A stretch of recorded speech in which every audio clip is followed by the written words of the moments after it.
ఈ మధ్య మన తెలుగు సోషల్ మీడియాలో బాగా వైరల్ అవుతున్న కంటెంట్ యాక్టర్ శివాజీ గారు హీరోయిన్ డ్రెస్ గురించి చేసిన కొన్ని కాంట్రవర్షియల్ కమెంట్స్. ఈ చర్చలో రెండు వైపు ఆర్గ్యుమెంట్స్ ఉన్నాయి.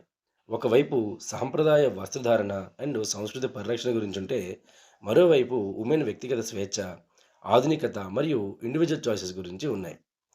మరి మన చరిత్ర చూస్తే వస్త్రాలు ఎల్లప్పుడూ సమాజ మార్పుతో పాటు మారుతూ ఉన్నాయి. పురాతన కాలంలో భారతీయ మహిళలు ఆర్ భారతీయ పురుషులు వేరువేరు శైలుల్లో వస్త్రాలు ధరించేవారు.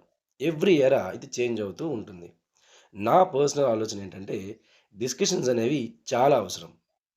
సాంప్రదాయాన్ని గౌరవించడం మరియు పర్సనల్ చాయిసెస్ని గౌరవించడం రెండూ కూడా సమాజానికి ఆరోగ్యకరమైన చర్చకు దారితీస్తాయి.